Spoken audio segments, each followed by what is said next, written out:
បាទសួស្តីបងប្អូនមកកាន់ទំព័រ World Cup នៅឆ្នាំFIFA World Cup 2026បាទនៅក្នុងរាត្រីយប់នេះគឺជាការប្រកួតរវាងបញ្ចខែលបាទប៉ូទុយហ្គាល់ប៉ះជាមួយនឹងកុងហ្គោបាទកុងហ្គោដែលប៉ូទុយហ្គាល់ដឹកនាំក្រុមដោយ Cristiano Ronaldo ហើយការប្រកួតនេះក៏អត់ធ្លាប់ជួបគ្នាដែរសម្រាប់គូទាំងពីរហ្នឹងគឺសម្រាប់កុងហ្គោនៅ FIFA Rank Cup នោះគឺ46ហើយចំណែកប៉ូទុយហ្គាល់គឺនៅលេខ5ហើយចំពោះការប្រកួតធំវិញបាទប៉ូទុយហ្គាល់ឃើញថាបាទ4ប្រកួតយកតែ3ប្រកួតក៏បានដែរ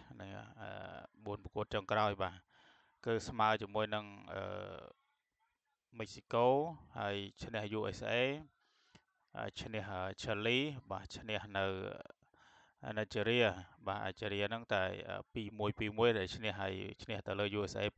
2-0ហើយចំណែកកុងហ្គោហ្នឹងគឺប្រកួតចុងក្រោយគឺចាញ់ទៅលើក្រុមឈីលីបាទ2-1ដែលជាការប្រកួតមិត្តភាពហើយស្មើជាមួយដាណឺម៉ាកបាទឈ្នះទៅលើក្រុមចាមេកាឈ្នះទៅលើក្រុមប៊ឺម៉ូដាបាទនេះគឺការប្រកួតចុងក្រោយរវាងក្រុមកុងហ្គោហើយតម្រងលេងរបស់ប៉ូទុយហ្គាល់ដែលដឹកនាំដោយ Cristiano Ronaldo បាទប្រយុទ្ធខាងមុខមាន Ronaldo បាទកដាសេ Fernandes សេវីឡាហើយនិង Neto David Silva នេះគឺបច្ចុប្បន្នគឺទៅរៀលម៉ាឌ្រីតហើយបាទទៅរៀលម៉ាឌ្រីតទៅជួយ Mbappe បាទហ្នឹងហើយកដាលហ្នឹងគឺអឺជាខ្សែប្រយុទ្ធរបស់Paris Saint-Germain តែម្ដងបាទវត្តញ្ញាជាមួយនៅវេសនេះគឺខ្លាំងតែហ្មងពីរនាក់ហ្នឹងនៅកដាលហ្នឹងគឺអូលយណាស់នៅប៉ារីសបាទហើយខ្សែការពារគឺមាន Mendes Enacio ហើយនិង Werka Cancelo នៅខ្សែការពារហើយចំណែកដាក់ចាំទីគឺ Costa បាទហើយចំណែកក្រុមកុងហ្គោវិញបាទគឺប្រយុទ្ធបាទ2 3 5បាទដាក់ចាំទីគឺមកប៉ាស៊ីបាទការពារដល់តែ5នាក់បើចាំមើលថានេះក៏អត់បិទរៀងកំផែងក៏រ៉ូណូសុតចូលអត់ទេចាំមើល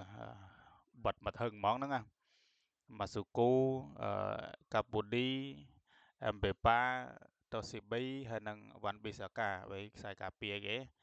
បាទហើយកដាលហ្នឹងប្រយុទ្ធកដាលគេ3នាក់មាន3មានម៉ាក់មូគូម៉ូតូសាមីហើយនិងសាឌីគីបាទប្រយុទ្ធមិនវីសាហើយនិងបាគូប៊ូបាទហើយចំពោះការប្រយុទ្ធនេះដែរគឺជាការ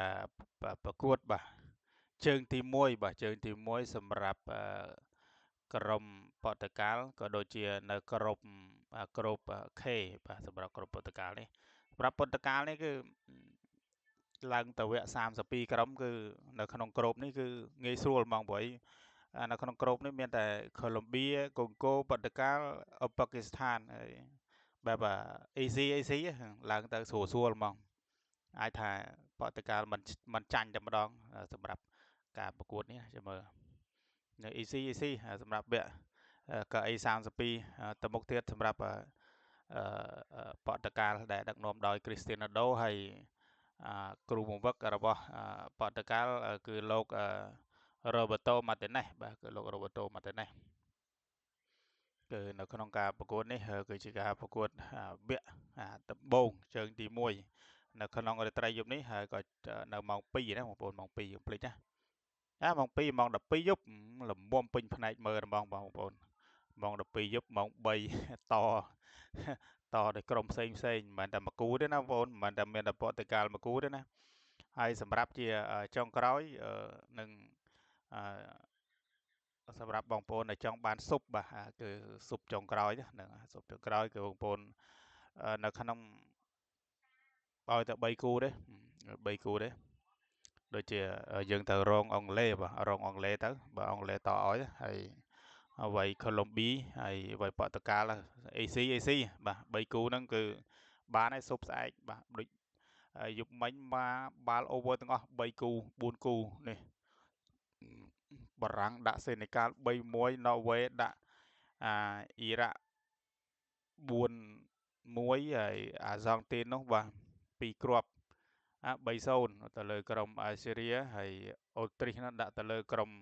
សុកដានីបាទ3-1បាទហើយ 3-0នេះมัน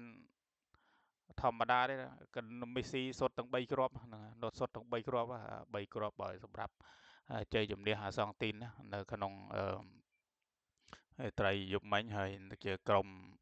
នៅក្នុងក្រុមជេផងដែរសម្រាប់អាសង់ទីនបាទហើយកុំភ្លេចជួបគ្នានៅក្នុងត្រីយប់នេះណា